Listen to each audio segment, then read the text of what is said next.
امام اعظم ابو حنیفہ علیہ رحمہ فرماتے ہیں کوئی شخص کوئی کلمہ بولے اور اس میں 99 احتمال کفر کے ہوں اور ایک احتمال ایمان کا ہو، اور اس نے واضح نہ کیا ہو کہ میری مراد کیا ہے، تو صرف احتمال پایا جا رہا ہو، تو اس کے ایمان والے احتمال کو ترجیح دی جائے گی کہ ہو سکتا ہے اس کا مفہوم یہ ہو، اس کو ضرور کافر کر کے آپ نے مارنا ہے۔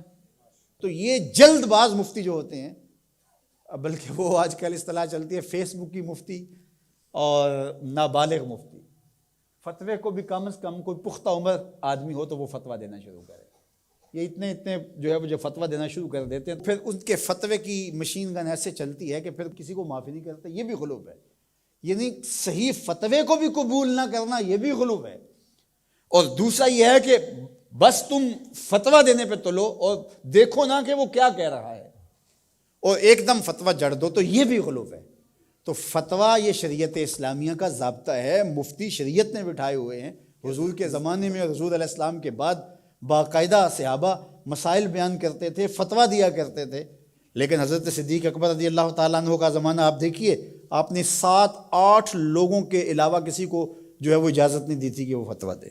اور یہاں کوئی بندہ عرب سے آیا تو وہ جس سے بھی بات کرے نا تو وہ کوئی نہ کوئی مسئلہ بتا دیا جائے۔ ایک ان پڑھ سے بھی کوئی مسئلہ شریعت کا پوچھ لیں تو وہ بھی اس کے بارے میں کوئی نہ کوئی بتا دے گا۔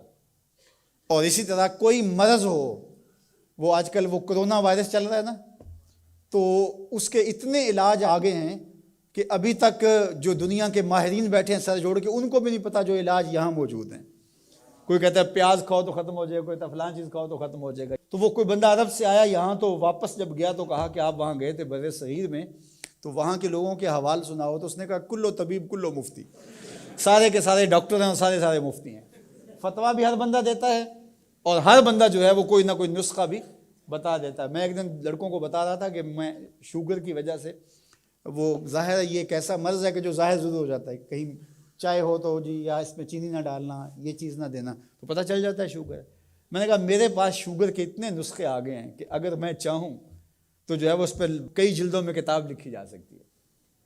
تو یہ نہیں ہے، یہ اسی کا حق ہے جو اللہ کے محبوب علیہ الصلوۃ والسلام نے صحابی سے فرمایا کہ جاؤ فلاں ڈاکٹر، اس زمانے کا طبیب تھا، فرمایا اس کے پاس جاؤ، وہ تمہیں کھجوریں دے گا۔ یعنی علاج بھی خود بتایا لیکن فرمایا اس کے پاس جاؤ۔ اللہ اکبر، یہ میرے حضور نے راہ عمل دیا، اور اگر میرے حضور اس کے پاس نہ بھیجتے، کسی ڈاکٹر کی دکان ہی نہ چلتی، کسی حکیم کا کاروبار ہی نہ چلتا، تو تم میڈیکل سٹور سے لے کر دوائی نہیں کھا سکتے، تمہیں ڈاکٹر اور طبیب کے پاس جا کے جو ہے وہ لینا پڑے گا۔ تو یہ فتویٰ بازی اور فتویٰ یہ دو الگ الگ چیزیں ہیں۔ یعنی ایک طبقہ وہ ہے کہ جو اس غلو میں آ جاتا ہے کہ کسی کی زبان سے کوئی بات نکلی نہیں ہے، اس کا مفہوم بھی واضح نہیں ہوتا تو اس پہ فتویٰ دے دیتے ہیں۔ اور دوسرا طبقہ یہ ہے کہ وہ صحیح فتوے کو بھی رد کر دیتے ہیں، یعنی وہ کہتے ہیں چھوڑو جی یہ فتویٰ بازی ہے، یہ وہ فتویٰ بازی کہہ کے شریعت کا کوئی پھر مسئلہ ہی نہیں بتا سکتا، پھر مفتی ہوتا ہے کس لیے ہے؟ تو مفتی کا تو کام فتویٰ دینا ہے، جہاں غلطی ہوگی تو وہ بولے گا کہ یہ غلطی ہوئی ہے، اس کی اصلاح کی جائے۔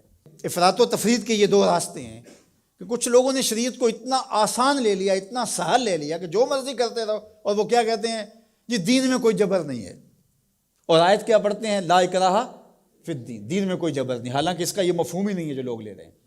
اس کا مفہوم یہ ہے، قرآن کی پوری آیت پڑھیں، لا اکراہ فی الدین قد تبین الرشد من الغی، کہ حق اور باطل واضح ہو گیا، یہ کفر ہے یہ اسلام ہے، تو جب واضح ہو گیا تو کوئی جبر نہیں، کوئی اسلام لانا چاہتا ہے تو لے آئے۔ بندوق رکھ کے کسی کی گردن پہ یا تلوار رکھ کے نہیں کہا جائے گا کہ تو کلمہ پڑھ ورنہ تجھے کاٹ دوں گا، یعنی جبرن کسی کو مسلمان نہیں کیا جائے گا۔ قد تبین الرشد من الغی، حق اور باطل کے راستے واضح ہو گئے۔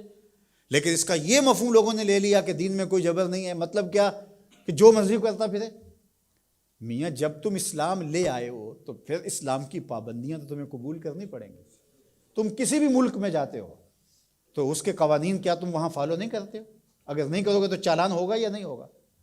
جب آپ نہیں گئے تھے تو آپ پابند نہیں تھے، آپ کسی کالج میں، یونیورسٹی میں، کسی ادارے میں آپ داخلہ ہی نہیں لیتے تو آپ کو کوئی پوچھے گا ہی نہیں۔ جب داخلہ لے لیا تو پھر اگر لیٹ آئے تو پھر بھی سرنش ہوگی، وقت سے پہلے چلے گئے پھر بھی پکڑ ہوگی، اس لیے کہ اب تم داخل ہو۔ جب تم اسلام میں نہیں تھے تو لا اکراہ فی الدین، لیکن جب تم نے کلمہ محمد عربی کا پڑھ لیا ہے تو پھر تمہیں نماز بھی پڑھنی ہوگی، تمہیں روزے بھی رکھنے ہوں گے، اور تمہیں شریعت کے احکام کو اپنے اوپر نافذ کرنا ہوگا۔